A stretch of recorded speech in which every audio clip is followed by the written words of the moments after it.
Welcome to the Psych Central Show, where each episode presents an in-depth look at issues from the field of psychology and mental health, with host Gabe Howard and co-host Vincent M. Wales.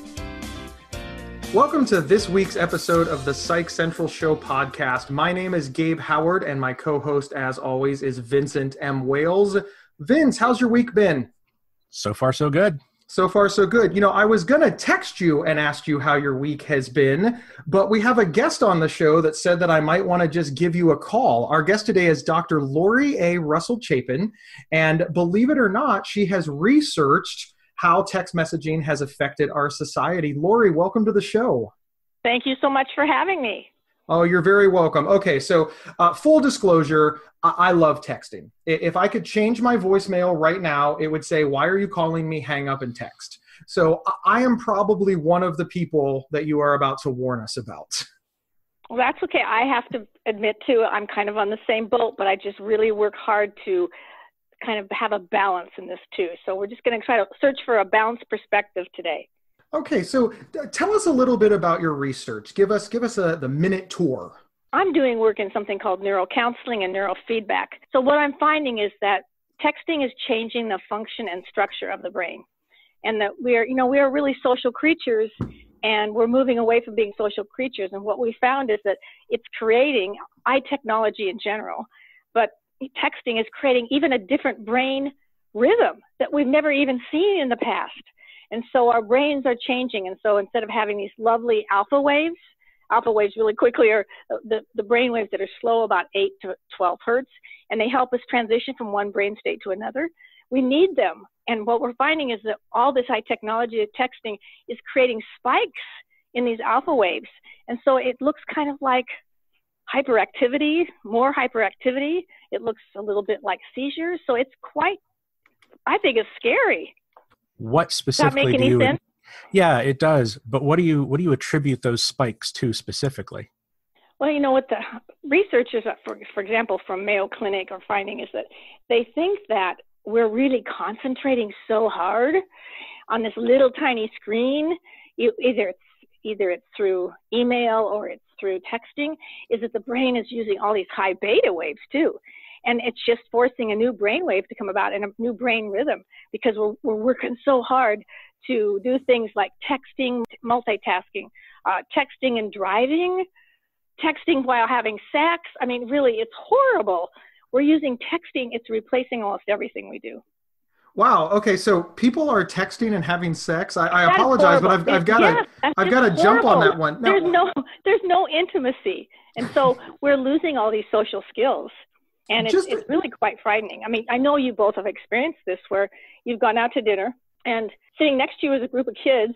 Maybe I shouldn't even say kids, adults. I was out to dinner last night and there were adults doing it, but they're not talking to one another. They're at the table with each other. They're looking down and they're texting. Or on Facebook or whatever. Yeah. The intimacy and social connection. I do really get gone. it, but I don't think I can fully blame our current technology on it, because after all, before these things came around, I was visiting, family dinners and stuff where everybody was watching the television. At least with television, wouldn't you occasionally turn to the person and say, "Wasn't that an incredible kick?" Or "Wasn't that a silly commercial?" No. And you might look at them occasionally in the eye.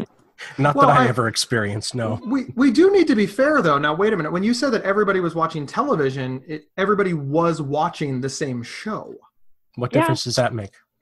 Because they were participating in the same activity. So if the show is over, at the end of the show, would anybody say, "Loved the show, didn't like the show, that was silly"? There's no communication that happened? No, because they finish eating and leave. I feel bad for your family life, Vin. This was... Well, it wasn't my family.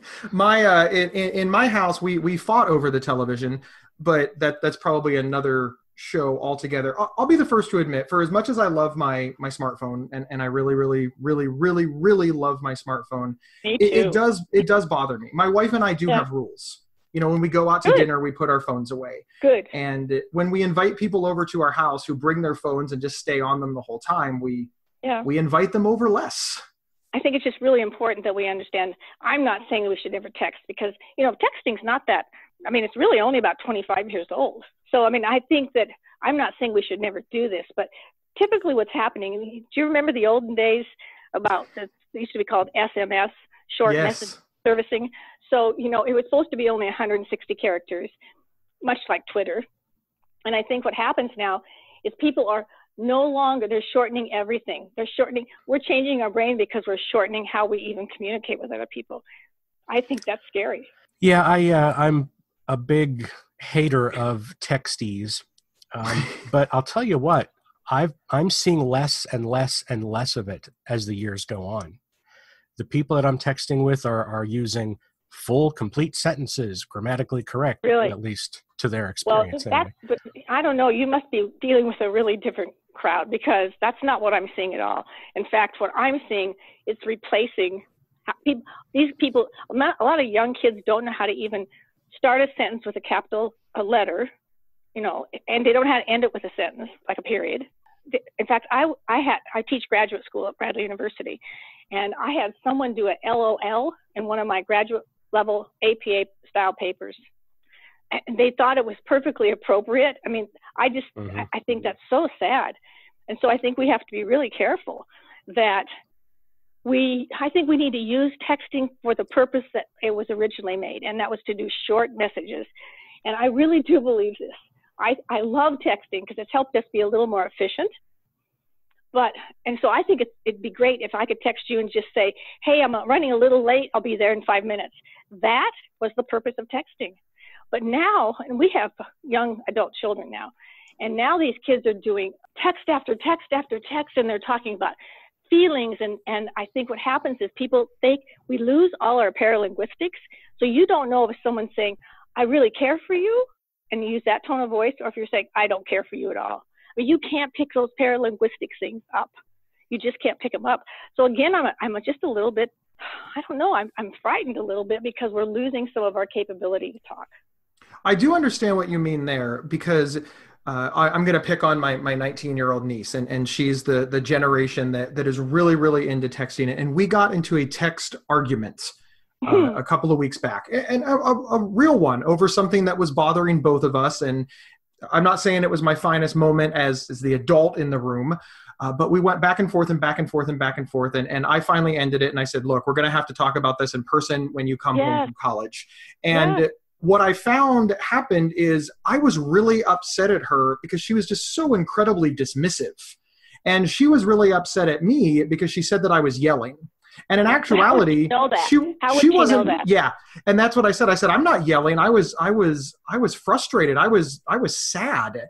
And her point, and she's like, well, I wasn't being dismissive. I have to type it with my thumbs while I'm in class. So I wasn't fully paying attention to the thing that you were upset about.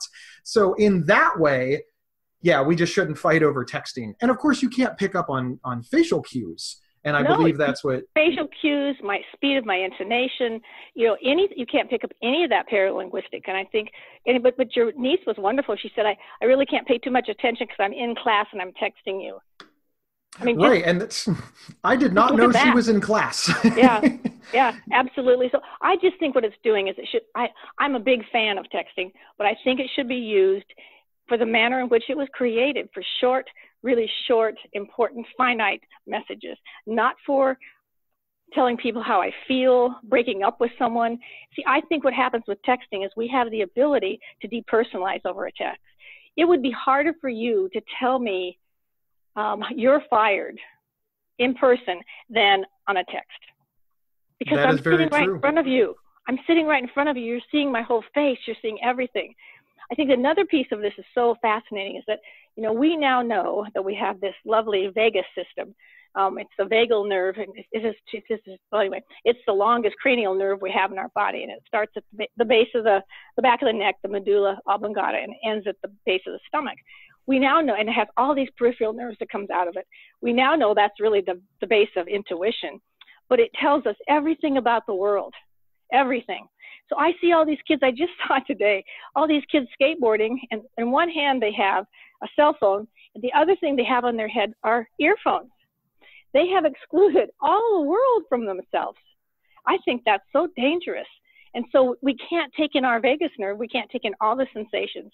And so once again, you're cutting up some of our sensory perceptions. And so I think it's much easier for me to tell you off. Just what your example was with your niece. on a text than it is in person.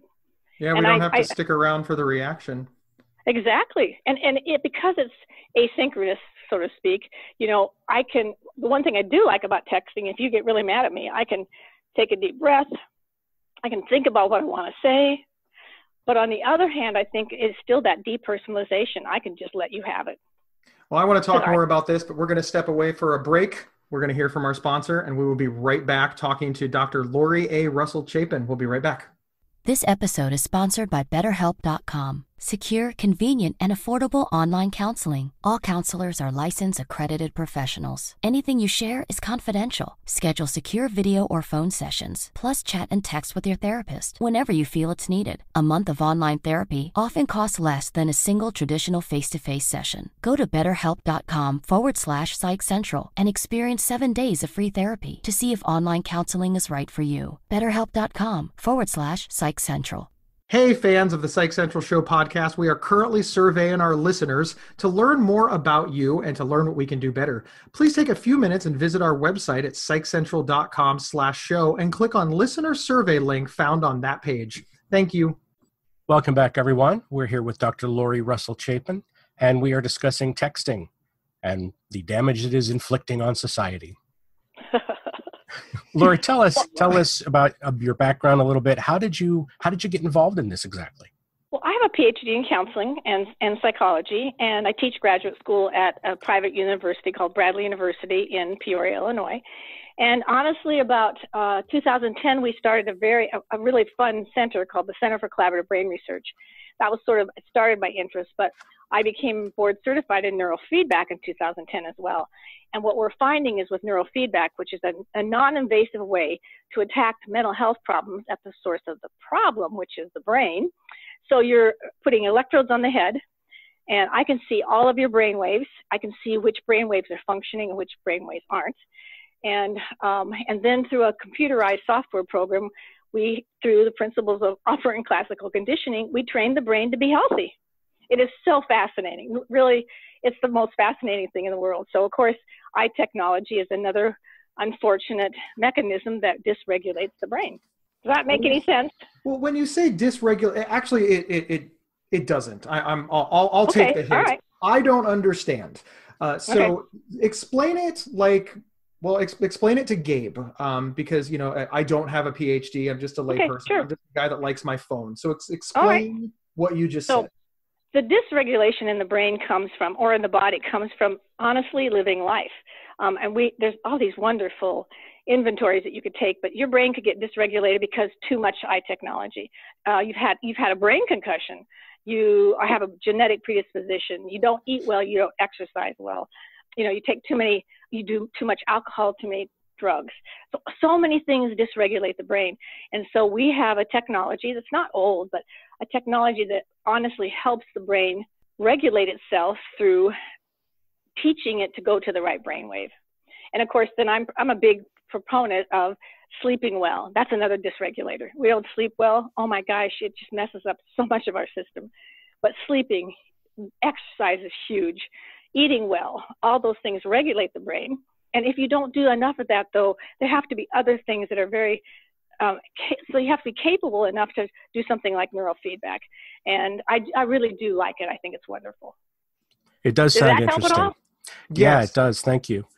One of the things that pops into my head, though, whenever I read or hear about things like this, is how do we really know what the proper baseline is? I mean, one of the things that you've been discussing is how our attention to our little pocket computers are detracting from all of these things. But the technology for what you do isn't terribly old. So we've already been through a period where we've gotten used to watching TV all the time and stuff like that. So what do we know what it really should look like? No, I think that's a great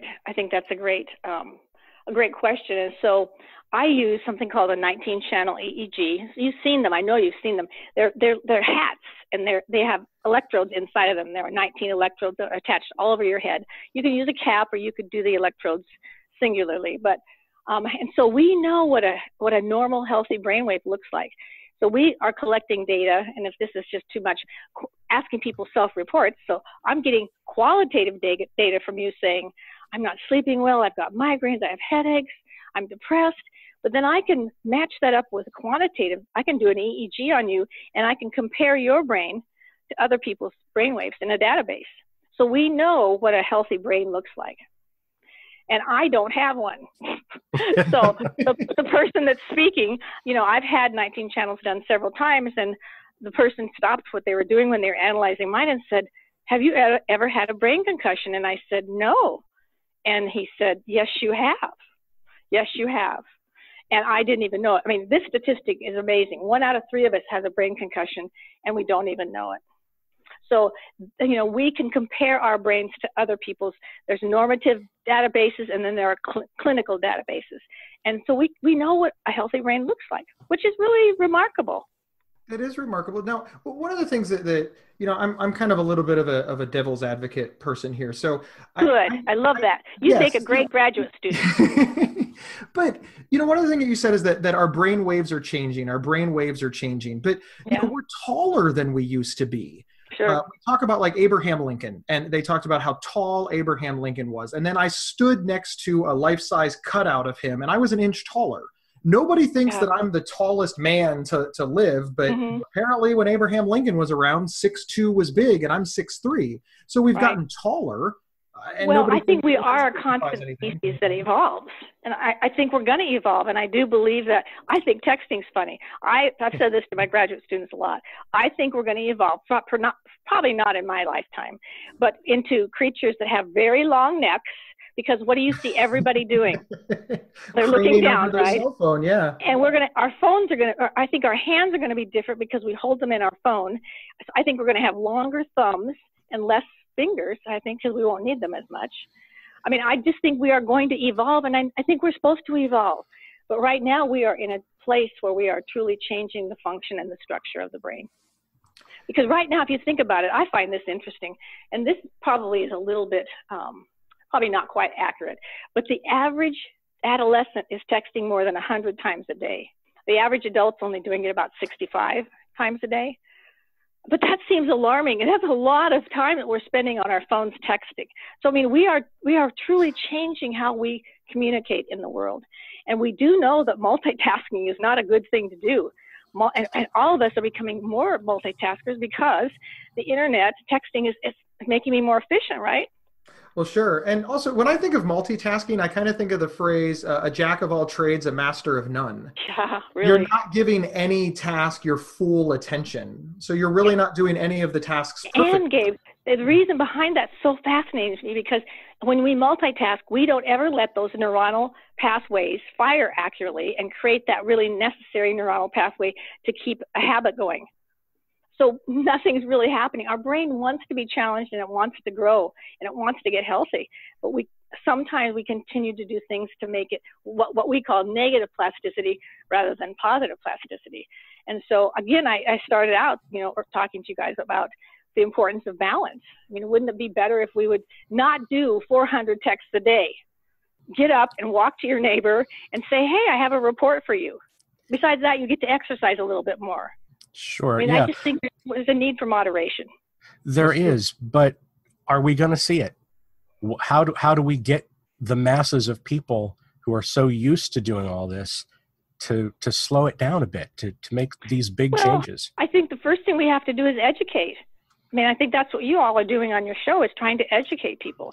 And that's what I'm trying to do in my work and in my clinic and in my graduate studies, trying to get people to understand we still have free will.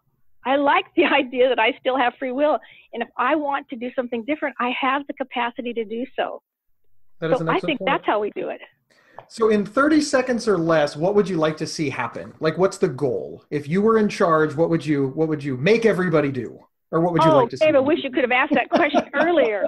I would just ask people to be more accountable for their own behaviors. We have control, but the more we give it away to technology, to medication, we don't have that internal locus of control. I want to have that accountability for myself, and I have the ability to do that with how I choose to live my life. That's very true. Well, I'll be the first to say that the first time I heard that somebody broke up with somebody over text messaging, I was appalled. I thought that was wrong. I was raised, you don't break up with somebody over the telephone. So over text messaging just seemed even worse. So I do agree with you there that there is an appropriate use of technology and there's an inappropriate use of technology. And as my dad would say, an appropriate use is to play games and have fun, and inappropriate use is to throw it at somebody. So. Yes, exactly. Or, and like I'm saying, I really think to go back to the reason that we had texting in the beginning was to make us more efficient and use finite information. The meeting's at 10. That's true. I'm going to break up with you. Right. And if people are misunderstanding, it's not more efficient because now you have the inefficiency of correcting the misunderstanding. Right. And so that, I know we got to go, but that's why I think, and I know I drive my kids crazy. I'm a big fan of emoticons because at least if you can see that I gave you a happy face, you know that I'm not mad at you if you interpreted it differently. Well, she gave me a happy face. So, I think it adds at least one tiny bit of clarity to our texting. You are correct. I love smiley faces. I use emoticons so much, it makes Vin mad. All right. There we go. Moderation again. Moderation is key. Thank you so much, Lori, for being on the show. My pleasure. It goes so quick, and we learned a lot. So we really appreciate your time. Thanks, everyone, for tuning in. And remember, you can get 1 week of convenient, affordable, private online counseling absolutely free anytime, anywhere by visiting betterhelp.com/Psych Central. And with that, we're going to see you next week. Thanks, everyone. Thank you for listening to the Psych Central Show. Please rate, review, and subscribe on iTunes or wherever you found this podcast. We encourage you to share our show on social media and with friends and family. Previous episodes can be found at psychcentral.com/show.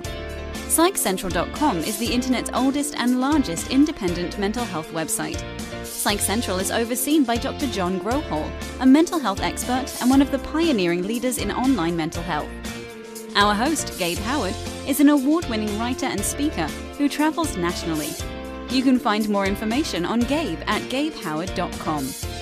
Our co-host, Vincent M. Wales, is a trained suicide prevention crisis counselor and author of several award-winning speculative fiction novels.